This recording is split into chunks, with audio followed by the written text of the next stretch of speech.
let's start a new plan with a new week where I will be showing most important setup for this week.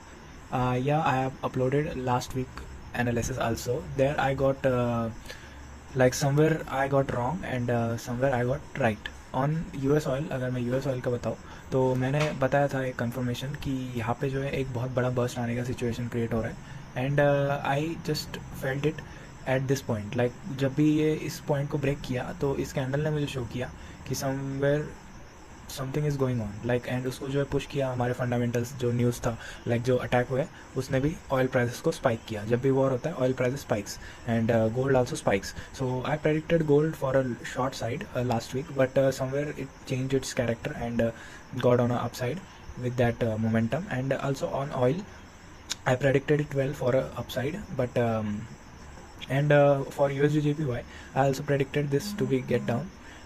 As per my analysis it should reach to this point, but it got no reach to that point. But we made the analysis to get this high at this point.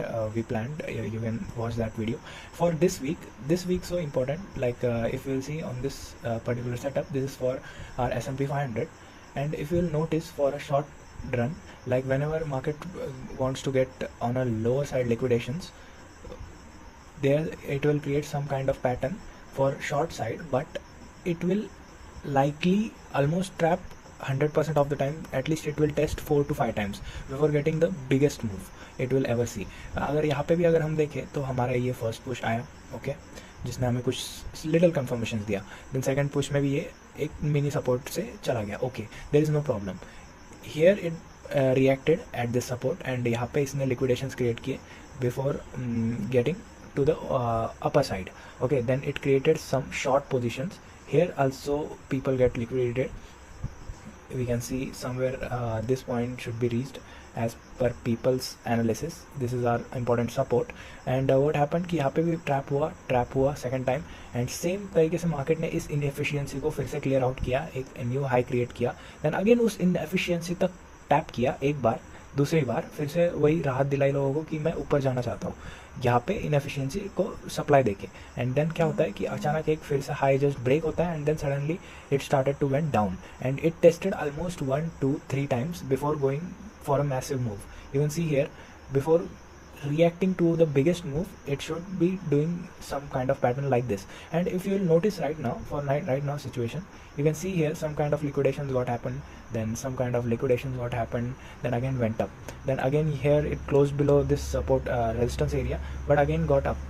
Then again this is our inefficiency. If you can see, here is a doji candle that we can call in our language is inefficiency. Okay, and what happened कि market फिर से एक बारी उसी liquidation को tap out कर रहा है, जो कि लोगों को ये इंडिकेट कर रहा है कि नीचे जाने के लिए ट्राई कर रहा है. बट व्हाट हैपनिंग इज़ कि मार्केट वो क्रिएट करता है situation for a down side but जाता नहीं है. तो हमें क्या प्लान आउट करना है, हमें उसके साथ में ही प्लान करना है. जैसे नीचे आता है तो हमें अप साइड के लिए अपॉर्चुनिटी, जैसे नीचे आता है opportunity for up side. And what happened is कि ये जो अभी एफिशिएंसी थी जो कि हमारी फिल हो चुकी है supply, okay. So what happening is here is कि यहाँ पे जो है इसका पुल बैक आया एंड बड़ा एक चंक लिक्विडेशन क्रिएट किया मार्केट ने यहाँ पे भी. But what happening is right now कि हम अगर देखें तो यहाँ पे एक बहुत शार्प सेलिंग आई. फर्स्ट सेलिंग में ये आया, देखना मैं अभी पॉइंट्स कनेक्ट कर रहा हूँ. फर्स्ट सेलिंग ये आई, यहाँ पे भी दिखाया, फिर से ऊपर चला गया, फिर से ये आई, ऊपर चला गया, देन ये आई, फिर से यहाँ तक होल्ड किया. अभी यहाँ से जो है स्टार्ट किए लोगों ने शॉर्ट करना, लेकिन यहाँ पे फिर से ट्रैप किया गया एंड देन अगेन एक मूवमेंट बनाया गया अपसाइड के लिए. अभी ये लास्ट लिक्विडेशन क्रिएट किया गया जब लोगों की होप खत्म हुई. एंड अभी क्या चल रहा है सिचुएशन कि ये फिर से रिकवरी तक किया 80% and then again it went down. And what happening right now is कि यहाँ पे जो है ये नॉर्मल टैप था जो कि एक बार लिक्विडेट होना चाहिए for before going for up move. And what happened is कि अभी ये लिक्विडेट हो चुका है अच्छे से, यहाँ पे टैप आउट मिल चुका है हमें इससे. And what we have to notice for this week is कि यहाँ पे हमें बस इस पे ध्यान रखना है. ये वाली जो इनएफिशिएंसी है, like I will draw, yes this one is the most important inefficiency we have to watch.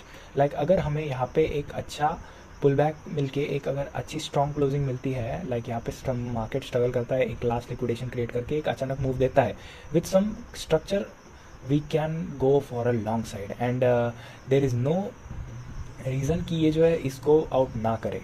And this will be my target for next week to cover up. And ऐसा नहीं कि इसे पूरा वीक लगने वाला है, ये हम स्विंग ट्रेड में कंसिडर कर सकते हैं, लेकिन it is not possible to get this will get connected in just 1 to 2 hours, but we have to make sure that we should take on our setups, following our setups, and watching it closely till this area gets crossed. And then हमें जो है एक check करना पड़ेगा, जब ये cross होने के बाद लिक्विडेशन यहाँ पे कुछ स्पाइक्स ना मिले, लाइक नीचे की तरफ स्पाइक्स का ध्यान रखना पड़ेगा.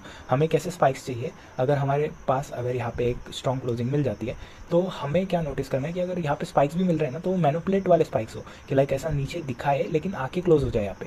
Then again second candle starts to run and it again went down and closing it on upside. There we can get confirmation, there we got a strong confirmation that we want to go for a upside, like market is creating liquidation, and then again we'll get to on a upper side. We can create a shorter SL and we can target for a good risk reward ratio. Okay, and this is for a like जो confirmation वाली ये वाली structure के लिए मैं बता रहा हूँ. एंड ये हम एक डायरेक्ट ट्रेड भी ले सकते हैं, लेकिन डायरेक्ट ट्रेड में वही रिस्क होता है कि स्ट्रक्चर मार्केट कैसे बिहेव करता है उस पर बहुत सारी चीज़ें डिपेंड करती है. अभी मेरे लिए सेफेस्ट वे होगा कि मैं वेट करूँ मंडे एनवाई में, अगर मुझे यहाँ पे कुछ लिक्विडेशन मिलते हैं तो मेरे लिए ये बेस्ट ट्रेड होगा for a upside move. Okay, and we will test this zone again and again if we want to get really on a down side. Like market को अगर कुछ तो क्रिएट करना है फॉर डाउन साइड, बड़ा movement, तो उसे ऐसा ही करना पड़ेगा. लिक्विडेशंस आए, इसको फॉलो थ्रू आया, लोग फंसेंगे and we will get up on for upside again. For Nasdaq it's also same, but in my hope SPX is way better than Nasdaq for this kind of trend. So following SPX will be a better idea for this week. And for JPY if I'll see, यहाँ पे जो है हमारे लिक्विडेशंस हो गए for down side जितने भी complete होने थे. एंड अभी हम जो है एक ऐसे लेवल पे यहाँ से हम कर सकते हैं continue, but we don't have any kind of hope for it. We cannot predict anything right now. I can just do is my own analysis for this trade. I am explaining you what you can do for next week, and this is our high probability setup. On US oil also it got like यहाँ पे ख़त्म हो चुका है, जितना भी उसे expand करना था वो ख़त्म हो चुका है. अभी जो भी होगी चीज़ें वो सारी होगी ट्रैपिंग सिस्टम पे, लाइक चलेगा थोड़ा थोड़ा फिर से पुल बैक, ऐसा बड़ा मूव कोई नहीं आने वाला. एंड यही मेरा एक सेटअप रहेगा जो कि मैं फॉलो करूँगा. And BTC also is right not down, and I hope कि BTC जो है US मार्केट्स को थोड़ा कोरिलेशन अपना कम कर दे. Like it will happen one day that US market BTC will not depend on US market, but I hope कि ये जल्द से जल्द हो जाए ताकि इसका कोरिलेशन टूट जाए नैस्डैक के साथ, क्योंकि अभी तो ये नैस्डैक की तरह ही फॉलो कर रहा है कि लाइक सेम नैस्डैक की तरह मूव कर रहा है. लेकिन मेरे हिसाब से जो है अभी ऐसा होना चाहिए कि जल्द से जल्द BTC अपना जो है कोरिलेशन टूट के एक बड़ा मैसिव मूव आ जाए 125 तक, 1,25,000. बाकी जो है अभी SPX में हमारा ट्रेड प्लान करेंगे हम जैसे जैसे कंडीशंस फुलफिल होंगी. Okay, let's see you on next week. Bye.